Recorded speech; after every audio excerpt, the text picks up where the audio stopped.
the band back together, getting the boys who rock to rock again. Getting the band back together, rocking the face of a place that remembers when some punks from the suburbs lit the sky with too much reverb. Getting the band back together. Happy Monday, everybody. Welcome back to the Producer's Perspective Live. It is Monday, the start of the week. How was everybody's weekend? Let me hear it. Hear it in the comments. Everyone have a good weekend? Everyone stay home and party? That's right, you all stayed home. No clubs this weekend. No theater, no nothing. We're staying home, but we're making the most of it, right? Who did something fun this weekend? Who did something that you wouldn't normally do? Anyone play any board games this weekend? Lots of Sondheim. Of course, people watched the Sondheim 90th birthday celebration. Pretty amazing, right? They had some technical difficulties, I hear, when they kicked off, but they got it going. Lots of Sondheim this weekend. Hot weekend in California. I know you had a bunch of people on those beaches. You know what we tell those people on the beaches? We tell those people to stay home, stay safe. I still can't get the hashtag right, but you get it. Yes, the Mandy Patinkin interview, all this stuff. Worked all weekend. Taylor Penny working hard, thumbs down. Well, I'm glad you guys are all safe and making the most of this, as I'm sure you are. We have a very exciting guest, a very new friend in my life. We're going to welcome the artistic director of the National Yiddish Theater, Folksbiene, here tonight, NYTF as it's known, the longest running Yiddish theater company in the world. I think world, country. He'll tell us. He's nodding. Backstage, I could see him nodding. Zalmen Mlotek, the artistic director, they were responsible for that incredible production of Fiddler on the Roof, which I saw last year. I got to see it with Barry Manilow. That's a whole other story. And one of the reasons why Zalmen is here tonight, he and I are doing Harmony at his theater later on in 2021. Mary's zipping through the photos here. Go back to the Fiddler photos. Go back to the Fiddler photos for a second. Because I have to tell you, like, this is one of the most moving evenings I've ever had at the theater, ever. It's actually what theaters should do, is make you, a revival especially, it's what Once on This Island did, I believe, is make you see a show that you know and love in a whole different light. And this just made me enjoy it in a much different way. So I loved it. Zalmen, one of the gentlemen responsible for it, he's going to tell us about that and what he's been up to. Anyone see it out there? Anyone see it? Go ahead and chat it. If you have questions for Zalmen, who also conducted it, by the way, man of many hats, if you have questions for him, throw it in the comments. Okay, we are going to remind you about the Actors Fund. Our numbers are getting up there. I don't know that we've tipped over $4,000 yet, but tonight may be the night. Give a little to the Actors Fund, and let's see what good we can do for that wonderful organization. If you missed it, we had Joe Benincasa, the head of the Actors Fund, do a little prologue to our interview with Ali Stroker on Friday night. If you missed it, guess what? Go back and check it out on the replays. You can see all of our guests on the replays. Go to my Facebook page, which you're on, I think, if you're streaming it right now. Click that videos, and you can see everybody that has been on so far. And look at it, we've had like 30-something of them on so far. It's really amazing. If you've been watching since the beginning, give me a couple likes and a couple hearts. Let's spread this sucker around, raise as much money as you can. And now, without further ado, let's bring on my new friend and an incredible artist doing wonderful things at this emerging theater company, Zalmen Mlotek. Welcome, Zalmen. Hey, Ken, thanks. Nice to be here with you. My pleasure. I say emerging because, like, it's one of those things, us in the Broadway world, I say very snobbishly, we're like, what is this NYTF thing? They burst on the scene with this Fiddler on the Roof, and where did they come from? But you've been around a long time. Tell us a little bit about the history. You know, we sometimes talk about us being a 105-year-old startup company. We've been around for 105 years. I'm not quite that old, not quite. The theater was founded in 1915 in the heyday of the Yiddish theater, when, as you know, Yiddish theater was like the thing to go to in theater in New York, on Lower East Side and Second Avenue.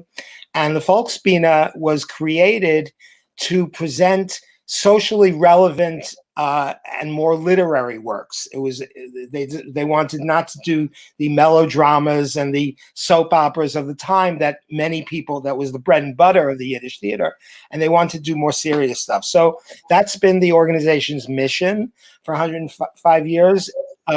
Then we didn't have to do English super titles. Now we do everything with English super titles because most of our audience doesn't understand Yiddish. Many do, but they want to come because of the sound of it. And you were talking about Fiddler, and that was the whole idea behind us presenting Fiddler. We, for years I've wanted to do it, and I realized the only way to do it in Yiddish is in New York, if it could really be on an artistic plane comparable, or at least nothing less than what the mind's eye of people who have seen Fiddler 100 times, the movie. And that brought me to Joel Grey, of course, but that's another story. So what's amazing is that I think a lot of people, myself included, before I saw Fiddler, and I'm sure you hear this a lot, you'd hear like, oh, I'm not, I don't speak Yiddish. Oh, I don't care if it has super titles. I'm not going to go there. I'm just not going to get the same out of it. But yet I would go to an opera. Right. I would go to see Parasite, the movie. Yeah. Like I would go to So I'm so glad I went, because it certainly broke through that boundary. And it sounds like you have a lot of folks who don't speak Yiddish. Yeah, and the actors themselves, many of them did not speak Yiddish, and we had to teach that to them in the 3.5 weeks before we went into tech, which was an incredible feat for them, for the actors, to get to the point where on opening night, July 4th, 2018, to a sold-out house and subsequent 6 weeks of sold-out houses, they convinced audiences that this was their mother tongue. These were extraordinary actors, extraordinary company. Tell us about some of the, besides Fiddler, like what are the other some of the other shows that you are doing now? What did you do this year or before Fiddler? Well, last year we presented a play about the heroine Hannah Senesh. She was a Hungarian resistance fighter who decided to go back, fly into Nazi-occupied Hungary to rescue her family. This was done. This was in English. It was written by David Schechter, and our mission, the theater's mission, while it began in 1915 to present only things in Yiddish, today we're expanding the mission to primarily things in Yiddish, but also things of Jewish content. So that was one of the shows. Another show that we did was the very first Yiddish operetta that was performed in America in the late 19th century, called The Sorceress, The Witch. That was directed by Muttel Didner, and it actually was first produced by Boris Tomaszewski, Michael Tilson Thomas's grandfather, way back when. So it has history. So we try to find different elements of Yiddish culture and present them, whether they be in English or in Yiddish. Including new stuff. Including new stuff, which of course brings us to Harmony, which I was thinking about those very first days, the way that I had heard about Barry and Bruce's show for a couple of years, and when our theater is housed at the Museum of Jewish Heritage downtown at Battery Park, which is a gorgeous museum and gorgeous setting. And right now, or not quite now because everything's closed now, but for the last year, they've been housing this incredible exhibit about Auschwitz. And they've had over 200,000 people come visit it. And Barry did a promo for it. And when I heard that they were in touch with Barry, I said, well, if you're in touch with him, can you let him know that I've always been interested in his piece about the comedian harmonists. And then I got a call and said, well, Ken Davenport just bought the option, and he's actually looking for a theater. And so that was how we got together, Ken, and that was the genesis of our conversation about harmony. So we're excited about harmony because it tells an important story. And I don't have to tell you about the music. The music is stunning, and it's Manilow, but it's Manilow as you've never heard him say. Yeah, listen, when I optioned the piece, I said to the guys, like, this is, I want to do this show, but it's very important that we find the right place to debut it. And when I heard that you had heard about it, and I was like, oh, like, that's it. It was one of those just gut instincts. And for those of you out there who know, thank goodness, we were going to open this winter. And then our director, choreographer, Warren Carlisle, got appendicitis. He couldn't. And, we said this to him the other day. It's he went through a lot of pain, but for us, he sacrificed a great deal because we will be there next year at this time. Right. So speaking of this time that we're in right now, so tell me where, I've been asking everyone where they were when the virus hit the fan, if you will. Like, what were you doing? Where were you when you realized, like, uh-oh, this is... Well, I was in Australia, Ken. I was... the Opera Australia is scheduled as of now. They have not canceled. They have not announced any cancellation of an opening of a new production of Our Fiddler in Yiddish at the Sydney Opera House on September 11th or September 4th. We're supposed to go back. So we were there. I was there with our choreographer and stager, Stash Kimiech, and associate director, Moretta Munter, to cast the show. So we were there for 3 weeks.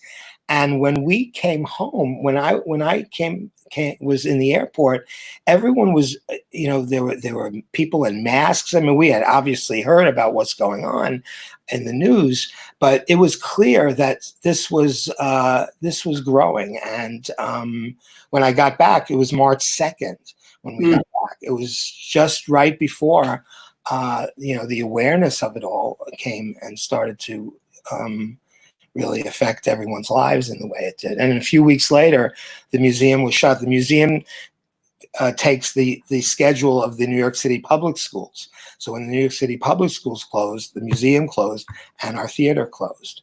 So we've been very busy with online presentations. We've been doing a series called Folksbiene Live that our social media person, Gia Page, created. And we've been doing practically, once a week programs in Yiddish, sometimes in English, with super titles, music, me at the piano, singing, just to bring some light into people's homes at this time. Yeah, I love it. I noticed it. But again, what I love about what you are all doing, and hopefully every week this can spread the word about that, is you are like everyone would imagine the Yiddish theater company to, frankly, not be doing streamings of you at the piano. Right. And I love that I was Googling around and found you at the piano, and I was like, first of all, he's got more views than we do on a live stream here. He's getting some good stuff. But I just love that this outreach, and that just came from your social media. You just said, yeah, I'll do it. Why not? Yeah. I mean, she came up with the idea, and we just all of us, jumped on it. And we've had, one of our actors did a whole, Ben Lieber did a whole Alan Sherman program. A few weeks ago, we did a fiddler reunion with Joel and Steven Skybell.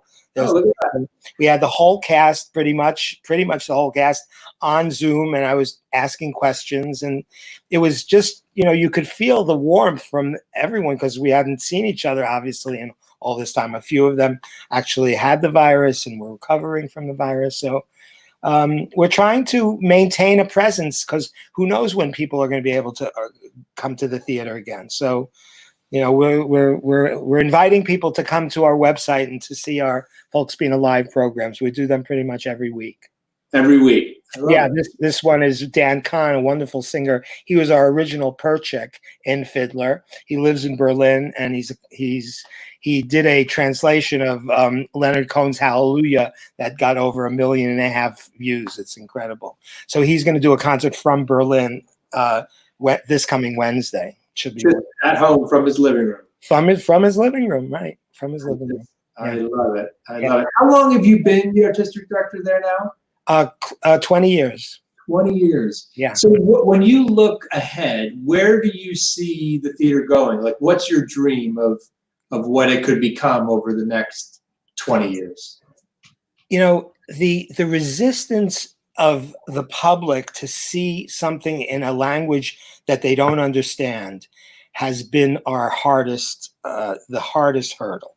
Right. Even with Fiddler. I mean, I knew when I decided to do Fiddler, I knew that if there was a show that people would say, okay, it'll be interesting. Let's go see it. I knew it would be Fiddler. And of course, that was, and then, when I had the idea to speak with Joel about it, at first I asked him to either to be Tevye or to direct, and he said, "Well, I don't speak Yiddish." I said, "It's not really an issue." Because he said to me, "I know the play so well." And the next day he said, "Come, let's talk." The idea of when I think about the future, I think the resistance to seeing something in another language. If we can break down that resistance I think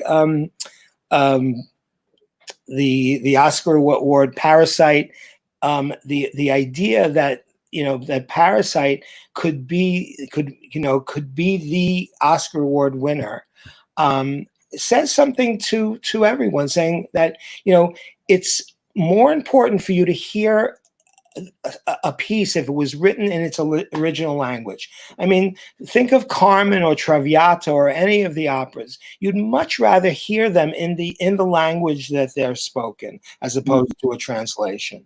And the same way with Yiddish.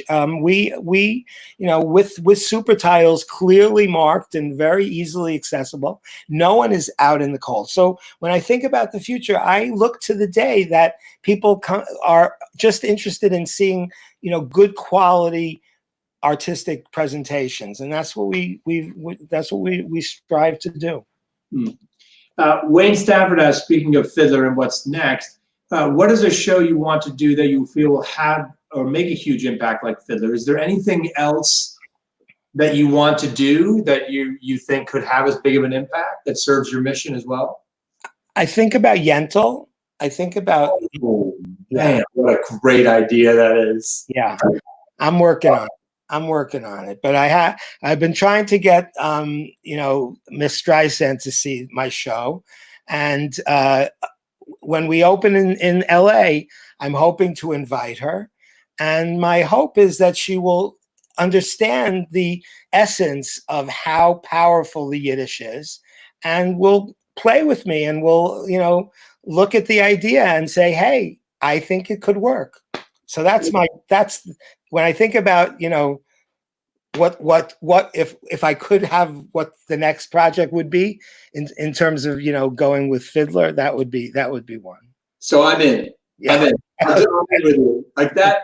I love that. Obviously, the title, and people have talked about it before, but what I love about it is doing it with you. Yeah. Yeah, like you starting it, because actually I think that's the way it should be done, without without like me going, oh, let's do a big Broadway production of Yentl right now. Like that's right.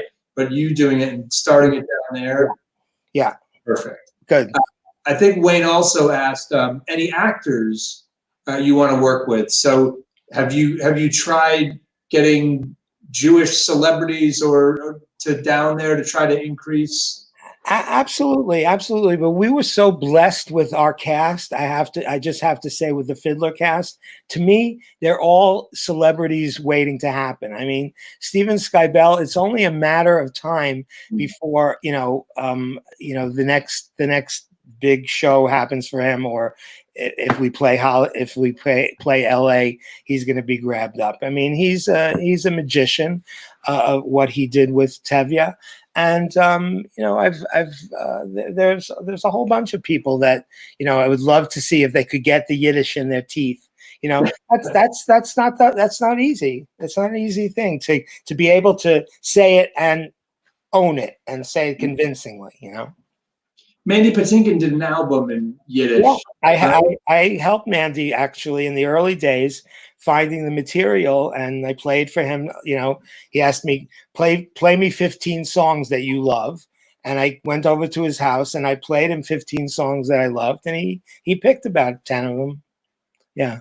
What I love also about you is that you've got to be, just thinking of all the artistic directors I know, I don't believe I know another artistic director who's also the conductor or a conductor or a music director.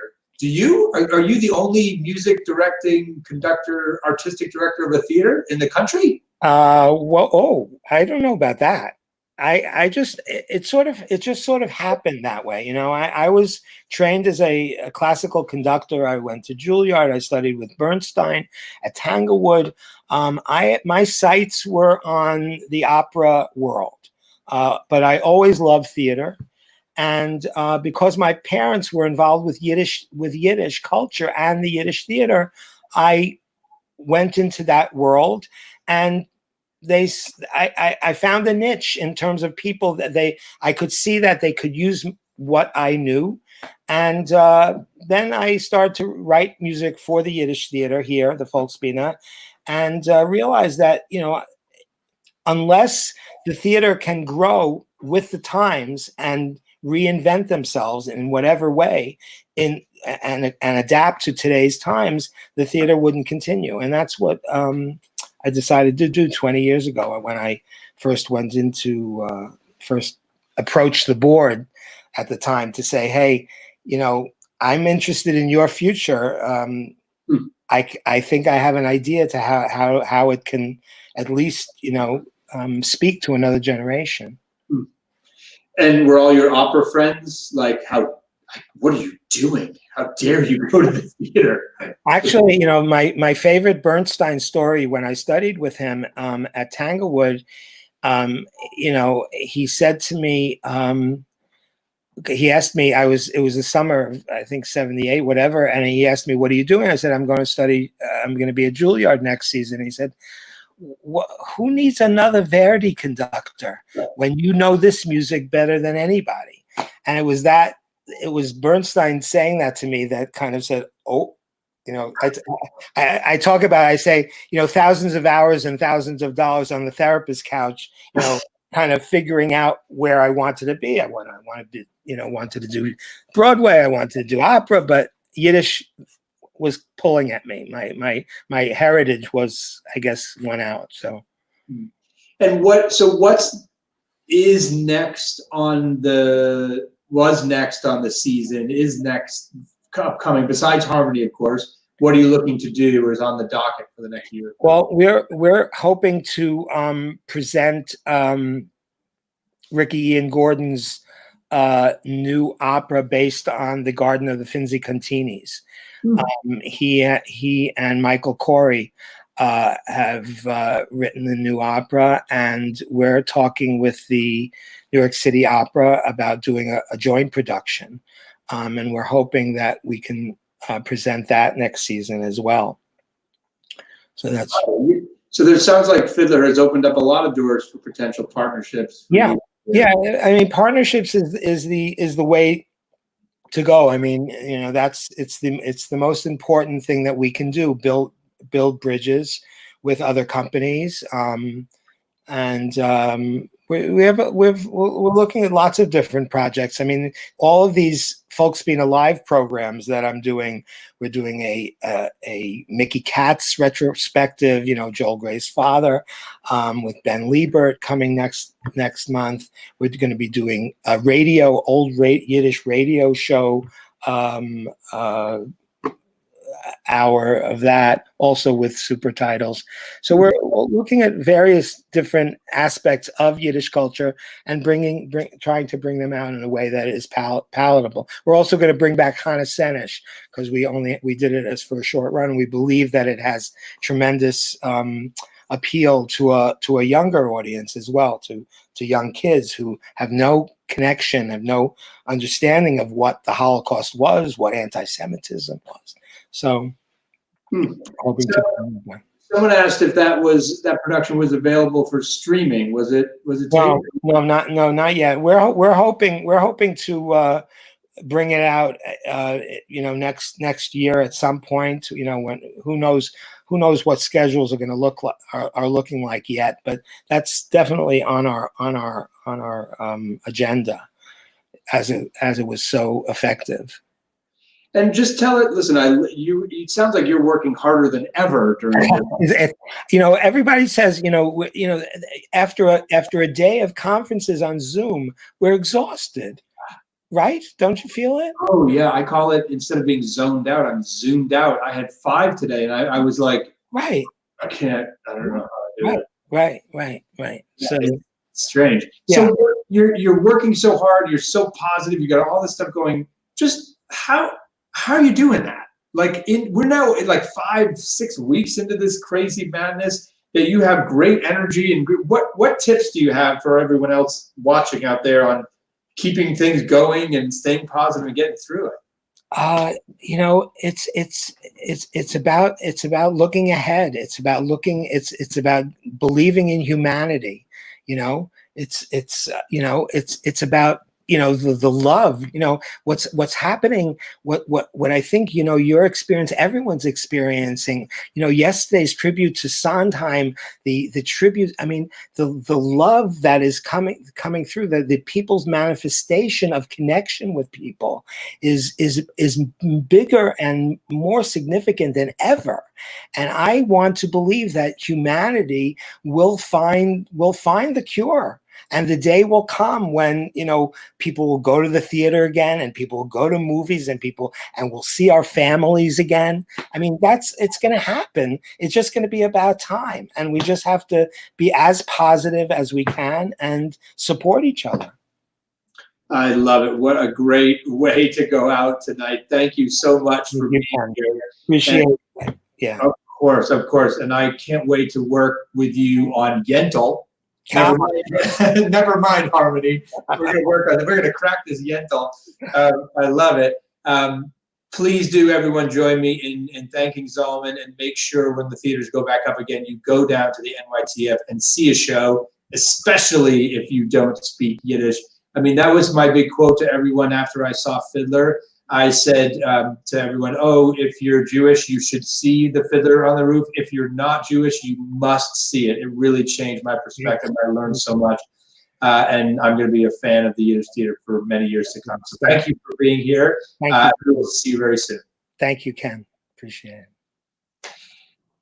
Zalmen Mlotek, everybody. He runs such a fantastic and unique theater company down there. I urge you all to see a show and make Harmony one of them. Make Harmony one of them. We'll be going there next winter. About a year from now, we would have been there.